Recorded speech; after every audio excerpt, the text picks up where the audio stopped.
தன்மையில பார்த்து இந்த வீடியோ வந்து கிளிக் பண்ணதுக்கு ரொம்ப நன்றிகள். அப்படியே நம்ம சப்ஸ்கிரைப் பட்டனையும் வந்து அமைக்கிறங்க. கண்டிப்பாக இந்த வீடியோ நம்ம சேனல் மூலமாக யூஸ்ஃபுல்லாக இருக்கும்.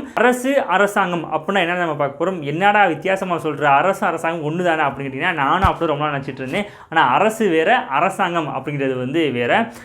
இது டைன்டாக்ஸ் தமிழ். நான் பரிதி. வாங்க டீப்பாக வந்து உள்ள அனலைஸ் பண்ணுவோம். அரசு அப்படின்றத பார்க்கறதுக்கு முன்னாடி அரசு எப்படி உருவாச்சு அப்படின்றத பார்க்கணும் இல்லையா. ஸோ அரசு எப்படி உருவாச்சு அப்படின்னா, குரங்கினத்திலேருந்து மனித இனம் வந்து எவால்யூட் ஆகும் பொழுது நம்மளுடைய மனித இனத்துடைய பேசிக்கான பண்பு என்ன அப்படின்னு பார்த்தோம்னா, நம்ம வந்து ஒரு சமூக விலங்கு. மனிதன் வந்து ஒரு சமூக விலங்கு. மனிதனால வந்து தனியாக வந்து வாழவே முடியாது. அது வந்து இனக்குழுவாவோ கூட்டமாகவோ தான் வாழும் விலங்கு இனத்தை வந்து சார்ந்தவன். ஸோ நம்ம வந்து நம்மளுடைய குடும்பத்தை வந்து ஃபஸ்ட்டு வந்து காவாக்கணும் இல்லையா. அவங்களுக்கு வந்து உணவு ஃபஸ்ட்டு கொடுக்கணும். அதான் வந்து அந்த காலத்தில் ரொம்ப முக்கியமான ஒரு விஷயமா இருந்துச்சு. அது மூலம் இருப்பிடம் ரொம்ப முக்கியமான விஷயமா இருந்துச்சு. இதுக்கப்புறம் வந்து இதை வந்து சேவ் பண்ணுறதுக்காக செக்யூர், பாதுகாப்பு அப்படின்ற விஷயம் தேவைப்பட்டுச்சு. ஸோ வேட்டையாடுறது, இருப்பிடத்தை பாதுகாக்கிறது தனி மனிதனால் வந்து ஈஸியாக வந்து முடியாது. அதனால் நம்ம என்ன பண்ணுறோம்னா, இனக்குழுவாக வந்து ஃபார்ம் பண்ணுறோம். அதான் சமூகம் அப்படின்ற கான்செப்ட் வரும். இந்த சமூகம் அப்படின்ற கான்செப்ட் என்ன பண்ணும் அப்படின்னா, ஒரு குழுவாக சேர்ந்து வேட்டையாடுவதற்கும் மற்ற விலங்குகளிலிருந்து தன்னுடைய உணவையும் இருப்பிடத்தையும் பாதுகாப்பதற்கும் இல்லை இன்னொரு சமூகத்திலிருந்து இது இரண்டையும் பாதுகாப்பதற்கும் தான் வந்து பேசிக் கான்செப்டாக வந்து வருது. அதுக்கப்புறம் இன்னும் நம்ம எவால்யூட் ஆகும்பொழுது சமூகத்திலிருந்து சமுதாயம் அப்படின்ற கான்செப்ட் வந்து நம்ம போகிறோம். இந்த சமுதாயம் கான்செப்ட் என்ன வரும்னா, காடுகள் அழிச்சு விவசாயத்தை உருவாக்குறது, அப்புறம் பண்டமாற்று முறை வந்து கொண்டு வர்றது, இந்த மாதிரி கான்செப்ட்லாம் வந்து பேசிக்காக வந்து வர ஆரம்பிக்குது. இப்போது சமுதாயத்தில் வந்து என்ன ஆகும்னா, அடக்குமுறைகள் வர ஆரம்பிக்குது. நான் சமுதாயம் வந்து ஒரு எக்ஸாம்பிள் வந்து பண்ணையாளர் சிஸ்டம் மாதிரி வச்சுக்கோங்களேன். ஒரு தலைவரை நம்ம உருவாக்கும் பொழுது வந்து என்ன பண்ணுறான்னா, மற்றவங்க அடிமை மாதிரி ட்ரீட் பண்ணுறான். ஓகே, ஸோ இந்த கான்செப்ட் வந்து வெளியே வர்றதுக்காக அரசுக்கான பேசிக் ஸ்ட்ரக்சர் வந்து இங்கே உருவாகுது. ஸோ பல சமுதாய குழுக்கள்லாம் சேர்ந்து அரசு அப்படின்ற கான்செப்ட் உருவாக்கி அதுக்கு தலைவனா அரசன் அப்படின்னு ஒருத்தர் வந்து கொண்டு வராங்க. இந்த அரசனுடைய வேலை, முக்கியமான வேலை என்ன இருக்கும் அப்படின்னா, உணவு இருப்பிடத்தை வந்து பாதுகாக்கணும், ப்ளஸ் மக்களை இன்னொரு சமுதாயத்திலிருந்தோ இன்னொரு குழுக்களிடம் இருந்தோ அல்லது விலங்குகளிடம் இருந்தோ வந்து பாதுகாக்கணும் அப்படின்றது முக்கியமான கான்செப்ட். அதுக்கும் மேலே இருப்பிடத்தை எல்லையை வரையறுத்து அதை பாதுகாக்கணும் அப்படிங்கிறது. ஸோ அந்த காலத்தில் வந்து அரசனுடைய முக்கியமான வேலை, அரசுடைய முக்கியமான வேலை அப்படிங்கிறது பாதுகாப்பு தான். அதுக்கு பின்னாடி தான் வந்து பொருளாதாரம், உணவு இதெல்லாம் வந்து வருது. காவல், நம்மளுடைய சமூகத்தையும் நம்முடைய ஊரையுமே வந்து காவாக்குற முக்கியமான பொறுப்பு அவனுக்கு இருக்கும்.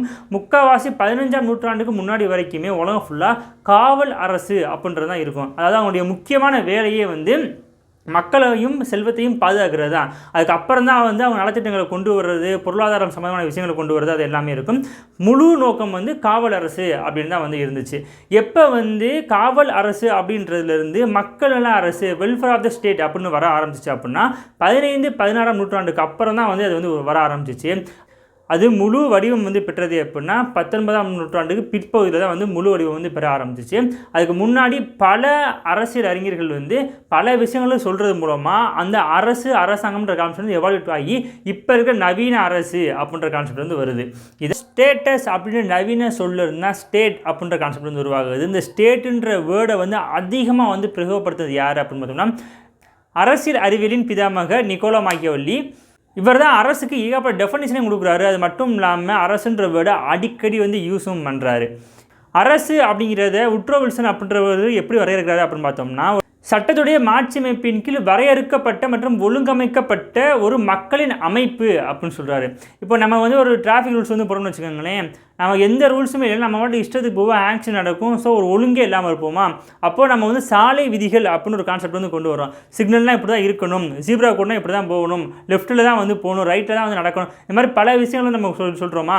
அந்த மாதிரி ஒரு வரையறுக்கப்பட்ட அரசமைப்பு சட்டம் இருக்குது பார்த்தீங்களா, அது மூலமாக ஒழுங்கமைக்கப்பட்ட மக்களுடைய அமைப்பு அப்படின்னு தான் வந்து அரசை வந்து சொல்கிறாங்க. ஸோ மக்கள்கிட்ட இருந்து அரசமைப்பு சட்டத்துக்கு வந்து அதிகாரம் போது அரசமைப்பு சட்டம் அரசுக்கு வந்து அதிகாரத்தை வந்து வழங்குது அப்படின்ற பேசிக்கான வந்து கான்செப்ட். கார்னர் அப்படிங்கிற ஒரு அரசு அப்படிங்கிறது குறிப்பிட்ட மக்கள் தன்னுடைய நிலப்பரப்புக்குள்ள தன்னுடைய வசிப்பிடத்தை வந்து அமைச்சுக்கிட்டு வேற யாருக்கும் கட்டுப்படாமல் தனக்கும் அரசாங்கத்தை வந்து வச்சுக்கிட்டு அரசுக்கு கீழ்ப்படுகிறது அப்படின்னு ஒரு கான்செப்ட் வந்து சொல்லுவாரு. ஒன்றும் இல்லை, ஒரு நிலப்பரப்பு, இந்தியாவில் நிலப்பரப்பு எடுத்துக்கிறோம். அந்த நிலப்பரப்புக்குள்ளே வந்து அரசு அப்படிங்கிற கான்செப்ட்டுக்கு நம்ம என்ன பண்ணுறோம்னா, நம்மளுடைய வசிப்பிடத்தை வந்து வச்சுக்கிறோம், ஊர் மாநிலம் சொல்லி வச்சுக்கிறோம். அதுக்கு ஒரு அரசாங்கம்ன்ற கான்செப்டை கொண்டு வரோம். அந்த அரசாங்கம்ன்ற கான்செப்ட் தான் தேர்ந்தெடுக்கப்பட்ட அரசாங்கம். அதாவது எப்படின்னா பார்லிமெண்ட் அண்ட் சட்டப்பேரவை வந்து நம்ம சொல்லலாம். அவங்களுக்கு கீழ்ப்படிஞ்சு அரசு அப்படின்ற கான்செப்டுக்கு வந்து வர்றது தான் அப்படின்றத வந்து சொல்கிறாங்க. இது கொஞ்சம் டீப்பாக அனலைஸ் பண்ணால் தான் வந்து புரியும். இன்னும் வந்து டீப்பாக வந்து கொண்டு போகிறேன். 1933 மாண்டிவிடியா அப்படின்ற இடத்துல வந்து ஒரு ஒப்பந்தத்தை வந்து ஏற்படுத்துகிறாங்க. அந்த ஒப்பந்தத்தில் தான் அரசு அப்படின்ற கான்செப்ட்டுக்கு கரெக்டான ஒரு டெஃபினிஷனே வந்து கொண்டு வராங்க. அது என்ன கொண்டு வராங்க அப்படின்னா, அரசுங்க வந்து மொத்தம் 4 அடிப்படை கூறுகள் வந்து இருக்கணும். ஃபஸ்ட்டு வந்து நிலப்பரப்பு, அதுக்கப்புறம் வந்து மக்கள் தொகை, அதுக்கப்புறம் வந்து இறையாண்மை, அப்புறம் வந்து அரசாங்கம். இந்த 4ம் சேர்ந்தது தான் அரசு அப்படின்னு சொல்கிறாங்க. ஸோ அரசுக்குள்ளே தான் அரசாங்கம்ன்ற கான்செப்டே வருது. அதாவது ஸ்டேட்டுக்குள்ளே தான் கவர்மெண்ட் அப்படின்ற கான்செப்ட் வருது. இது வந்து இப்போ ஃபஸ்ட் வந்து நிலப்பரப்பு எடுத்துக்குவோமே. ஒரு நாடு அல்லது அரசு இருக்கணும்னா கண்டிப்பாக வந்து அதுக்கு நிலப்பரப்பு இருக்கணும். நிலப்பரப்பு இருந்தால் யார் நம்ம ஆட்சி பண்ணுவோம்? வெறும் காடையும் மண்ணையும் ஆட்சி பண்ண முடியுமா? ஸோ மக்கள் தொகை அப்படின்ற கான்செப்ட் கண்டிப்பாக வேணும். மக்கள் தொகை இருக்கணும். சரி, மக்கள் தொகை இருந்துருச்சு, இறையாண்மை இல்லாமல் என்ன பண்ண முடியும்? சரி, இறையாண்மை அப்படின்றது என்னன்றது ஏற்கனவே வீடியோ போட்டிருந்தேன். இறையாண்மைன்றது யாருக்கும் வந்து நம்ம கட்டுப்பட வந்து முடிக்கூடாது. ஆனால் நம்ம நினச்சோம்னா யாராலும் கட்டுப்படுத்தலாம் அப்படின்றதான் வந்து கான்செப்ட். ஸோ அதான் இறையாண்மை. ஓகே, இப்போ அரசாங்கம் அப்படின்றது இந்த நிலப்பரப்பில் வசிக்கிற மக்கள் வந்து அரசாங்கத்தை எடுப்பாங்க. அந்த அரசாங்கத்து மூலமாக இறையாண்மைன்ற கான்செப்ட் வந்து நிலைநிறுத்தப்படும் அப்படின்றதான் வந்து பேசிக்கான ஒரு கான்செப்ட். ஸோ ஸ்டேட்டுக்குள்ளே, அதாவது அரசு அப்படின்றதுக்குள்ளே 4 விஷயங்கள் வந்து வந்துடுது. ஃபஸ்ட்டு ஒன் நிலப்பரப்பு, மக்கள் தொகை, அரசாங்கம், இறையாண்மை. இது 4மே வந்தது. இறையாண்மை அப்படிங்கிறது சுதந்திரமான அரசாங்கத்தை வந்து குறிக்கக்கூடியது. அந்த சுதந்திரமான அரசாங்கம் இருந்தால் தான் வலிமையான அரசு வந்து உருவாக முடியும். இப்போது அரசுக்கு கீழே வர அந்த 4 கூறுகளை சொல்லி பார்த்துருவோம். ஃபஸ்ட்டு வந்து நிலப்பரப்பு. ஒரு நிலப்பரப்பு இருந்தால் தான் அரசுன்னு ஒன்று உருவாக முடியும். அந்த அரசுன்னு ஒன்று உருவான தான் நிலப்பரப்பை காவாக்க முடியும். இது ரெண்டுமே வந்து ஒரு ஈக்லிபிரியம் கான்செப்ட் வந்து இருக்கும். ஓகே, இப்போது நிலப்பரப்பு அப்படின்ற நம்ம இந்தியாவை எடுத்துக்கோங்களேன். இந்தியாவுடைய மொத்த நிலப்பரப்பு வந்து 32,87,263 சதுர கிலோமீட்டர் வந்து கொண்டது. இது உலக அளவில் 2.4% வந்து கவர் பண்ணியிருக்கோம். இப்போது இந்த நிலப்பரப்பு இருந்தால் தான் அரசு நிலையாக வந்து இருக்க முடியும் அப்படின்றதான் முக்கியமான ஒரு கூறு. அடுத்து மக்கள் தொகை. இந்த மக்கள் தொகை அப்படின்ற கான்செப்ட் வந்து பிளாட்டோ எப்படி சொல்லுவார் அப்படின்னு பார்த்தோம்னா, 5040 பேர் இருந்தாலே வந்து ஒரு அரசுக்கு வந்து போதுமானது அப்படின்னு சொல்கிறாரு. அந்த காலத்தில், அதாவது வந்து 2000 வருஷத்துக்கு முன்னாடி சொல்லியிருக்காரு. ஏன் 5040 மக்கள் தொகை போதும் அப்படின்னு பார்த்தோம்னா, இப்போ வந்து ஒரு ஊராட்சி, அதாவது வந்து ஒரு ஊராட்சி டவுன்லேயே வந்து 5000 பேருக்கு மேலே வந்து மக்கள் தொகை வந்து போயிருச்சு நம்ம இந்தியாவில். இப்போ 5040 ஏன் அவர் பிளாட் வந்து சொல்கிறாரு அப்படின்னா, 5040 1லேருந்து 12 வரைக்கும் வந்து நம்ம வந்து எந்த நம்பர் வேணாலும் வந்து வகுக்கலாம். வகுப்பதற்காக அப்படி செய்யணும் அப்படின்னா, இப்போ ரொம்ப இக்கட்டான சூழ்நிலை, வார் சுச்சுவேஷனோ இல்லை பஞ்சமோ வந்துச்சுன்னு வச்சுக்கோங்களேன், நம்ம வந்து அதை அவங்கள வந்து குழுவாக பிரிக்க முடியும். 3ஆவோ 5ஆவோ 8ஆவோ வந்து பிரித்து அவங்களுக்கு தேவையான உணவையும் அவங்களுக்கு தேவையான தகவலையும் வந்து கொடுக்க முடியும். அப்படி ஈஸியாக பண்ணுறதுக்காக வந்து அவர் 5040 பேர் தான் போதும் ஒரு அரசுக்கு அப்படின்னு சொல்கிறாரு. இப்போது மக்கள் தொகை இல்லைன்னா நம்ம யாரை ஆட்சி பண்ணுவோம்? ஸோ மக்கள் தொகை அப்படின்ற கான்செப்ட் ரொம்ப முக்கியமான ஒன்று. அந்த மக்கள் தொகையை வச்சு தான் பொருளாதாரமும் வந்து அங்கே வந்து வலிமையாக இருக்கணும். அதை வச்சு தான் அரசாங்கம் அப்படின்ற கான்செப்டே இங்கே வருது. இப்போ 3வது பாயிண்ட் போய்ட்டு அரசாங்கம் அப்படிங்கிறது. அரசாங்கம் அப்படின்றது கொள்கைகளை வந்து வரையறுக்கும். இப்போ வந்து கேபிட்டலிஸ்டிக் எக்கனாமியை ஃபாலோ பண்ணுறதா அல்லது வந்து சோசியலிஸ்டிக் எக்கனாமியை வந்து ஃபாலோ பண்ணுறதா அப்படின்ற அரசாங்கம் வந்து, அதாவது மக்களால் தேர்ந்தெடுக்கப்பட்ட அரசாங்கம் வந்து வரையறுத்து அதை வந்து அரசுடைய கொள்கையை வந்து ப்ரொமோட் பண்ணும். இப்போ பெஸ்ட் எக்ஸாம்பிள் என்னென்னு பார்த்தோம்னா, நம்மளுடைய எந்த ஒரு அறிவிப்புகளையுமே வந்து குடியரசுத் தலைவருடைய பேரில் தான் எடுக்க முடியும். அது மட்டும் இல்லாமல் ஸ்டேட் கவர்மெண்ட் அப்படின்னா எந்த ஒரு அறிவிப்பையும் ஒப்பந்தத்தையும் கவர்னர் பேரில் தான் வந்து எடுக்கும். ஓகே, அதான் அரசு. அப்போது நீங்கள் நினைக்கிறீங்க இப்போ மோடி இருக்கார்ல, இப்போ அவருடைய பேரில் தான் எடுக்கணும், அவர்தான் பிரைம் மினிஸ்டர் அப்படின்னு கேட்டால் இல்லை, அவர் அரசாங்கத்தின் தலைவர். அதனால் அவருடைய பேரில் எடுக்க முடியாது. இங்கே அரசாக ரொம்ப முக்கியம். அது ஸ்டேட் நிலையாக இருக்கக்கூடியது.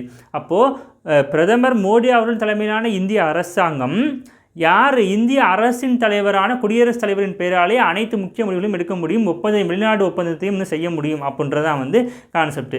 இந்த டிஃப்ரென்ஸே உங்களுக்கு வந்து பாதி புரிஞ்சிருக்கும் அப்படின்னு நினைக்கிறேன். அடுத்து இறையாண்மை. இந்த இறையாண்மை அப்படின்றது வந்து ஜான் போடின் அப்படின்றது தான் வந்து ரொம்பவே வந்து யூஸ் பண்ணியிருக்காரு. அது சாவர்னிட்டி அப்படின்னு சொல்லுவாங்க. இதை பற்றி ஏற்கனவே வீடியோ வந்து போட்டிருந்தேன் நான். ஒன்றும் இல்லை, இறையாண்மை அப்படின்றது நமக்குன்னு சுய அதிகாரத்தையும் சுதந்திரத்தையும் வந்து பெற்றுக்கொள்வதாக வந்து இறையாண்மை. இந்த இறையாண்மை அப்படிங்கிறது எப்படின்னா, வெளியே இருந்து யாரும் நம்மளை கட்டுப்படுத்தவும் முடியாது, ஆனால் நம்ம நினச்சோம்னா யாராலும் கட்டுப்படுத்த முடியும். அது போர் மூலமாகவும் சரி, எக்கனாமிக்கலாக வந்து நம்ம வந்து லாக் பண்ணுறதாலும் சரி, தொழில்நுட்பம் முறையை லாக் பண்ணுறதாலும் சரி கட்டுப்படுத்த முடியும் அப்படின்றதான் வந்து கான்செப்ட். ஒன்றும் சுதந்திரமான அரசாங்கம் விஷயத்துக்கு நான் இருப்பேன், அதுவும் அரசமைப்பு சட்டத்தின் வழிமுறைகளுக்கு உட்பட்டு இருப்பேன் அப்படின்றத வந்து இறையாண்மை அப்படின்ற வந்து கான்செப்ட். ஓகே, இப்போ வந்து நிலப்பரப்பு வந்துருச்சு, மக்கள் தொகை வந்துருச்சு, அரசாங்கம் வந்துருச்சு, இறையாண்மை நாளையுமே வந்து நம்மளுடைய ஸ்டேட்டுடைய குழுவில் வந்து பார்த்துட்டோமா. அடுத்து நம்ம எதை பார்க்க போகிறோம் அப்படின்னு பார்த்தோம்னா, கவர்மெண்ட் அப்படிங்கிறது என்ன அப்படின்னு பார்த்தோம்னா, அது வந்து நிலையாகவே இருக்காது, அது வந்து மாறிக்கிட்டே இருக்கக்கூடியது. இது வந்து இனிமேல் வந்து நம்ம ஸ்டேட் அண்ட் கவர்மெண்ட் அப்படின்றத டிஃப்ரென்ஸ் பண்ணிவிடுவோம். இப்போ அரசு அப்படிங்கிறது அதோடைய மூல அதிகாரங்களை வந்து பெற்றிருக்கும். எப்படி அப்படின்னு பார்த்தோம்னா, நம்மளுடைய மக்கள் இருக்காங்க பார்த்தீங்கன்னா, மக்கள்கிட்ட இருந்து இந்திய அரசியலமைப்பு சட்டத்துக்கு அதிகாரம் போகுது. இந்திய அரசியலமைப்பு சட்டம் அரசுக்கு அதிகாரத்தை கொடுக்குது. ஓகே, அப்போ அரசு அப்படிங்கிறது அரசாங்கத்துக்கு அதனுடைய அதிகாரத்தை வந்து பகிர்ந்தளிக்குது. இப்போ பிரைம் மினிஸ்டர் நினச்சாரா என்னன்னாலும் பண்ண முடியும் அப்படின்ற கான்செப்ட்டுக்கு பதிலாக பிரைம் மினிஸ்டர் இதைத்தான் பண்ண முடியும், அவருடைய அதிகாரம் இவ்வளோ தான் இல்லை அவர் கட்டுப்படுத்தி வச்சுருக்கு பாருங்களா, அதான் அரசு. அதுக்கு மூல அதிகாரம் யார்கிட்ட இருக்குது? இந்திய அரசியலமைப்பு சட்டத்துக்கு இருக்குது. ஓகே, இப்போ அரசாங்கம் அப்படின்னு பார்த்தோம்னா அதோடைய அதிகாரம் எல்லாத்தையும் வந்து அரசுக்கிட்ட இருந்து பெற்றிருக்கும். எக்ஸாம்பிள், நம்மளுடைய பிரதமர் வந்து ஒரு சட்டத்தை இயற்றுறாரு அப்படின்னா குடியரசுத் தலைவருடைய அனுமதி இல்லாமல் அந்த சட்டம் வந்து அமலுக்கு வராது. ஏன்னா அரசுடைய தலைவர் தான் வந்து குடியரசுத் தலைவர். அப்போது அரசாங்கத்துடைய அதிகாரம் வந்து எங்கே இருக்கும் அப்படின்னு பார்த்தோம்னா அரசுக்கிட்ட இருக்குது அப்படின்றதான் வந்து இதோடைய மீனிங். அரசு அப்படிங்கிறது அது நிரந்தரமானது, எப்பயுமே வந்து நிலைத்திருக்கக்கூடியது அப்படின்னு சொல்கிறாங்க. அது எக்ஸாம்பிள் எப்படின்னு பார்த்தோம்னா 1950லேயும் இந்திய அரசு தான், 1973லேயும் இந்திய அரசு தான், 2024லேயும் இந்திய அரசு தான். இதில் எந்த மாற்று கருத்தும் கிடையாது. இது இருக்குது, அவ்வளோதான். யூனிட் ஆஃப் த ஸ்டேட், அவ்வளோதான். அதே நேரங்களில் அரசாங்கம் அப்படிங்கிறது நிலையாக இருக்காது, மாறிக்கிட்டே இருக்கும். யாருடைய அடிப்படையில்னா மக்களுடைய விருப்பத்தின் அடிப்படையில். ஓகே, மக்களாட்சி, மக்களுடைய விருப்பத்தின் அடிப்படையில். இதுக்கு எக்ஸாம்பிள் எப்படின்னு பார்த்தோம்னா 1950 நேரு அவர்களின் தலைமையிலான இந்திய அரசாங்கம், 1973 இந்திரா காந்தி அவர்களின் தலைமையிலான இந்திய அரசாங்கம், 2024 நரேந்திர மோடி அவர்களின் தலைமையிலான இந்திய அரசாங்கம். ஸோ மக்களுடைய விருப்பத்தின் பேர் மாறிட்டே இருக்கா, இதுதான் வந்து அரசாங்கம். அது மட்டும் இல்லாமல் அரசு அப்படிங்கிறது வந்து ஒரு சாஃப்ட்வேர் மாதிரி, அது வந்து காண முடியாதது, கண்ணுக்கு வந்து புலப்படாது. அது வந்து ஒரு எப்படின்னா ஒரு தியரி, ஒரு ஃபிலாசபி அப்படி வந்து வந்துடும்.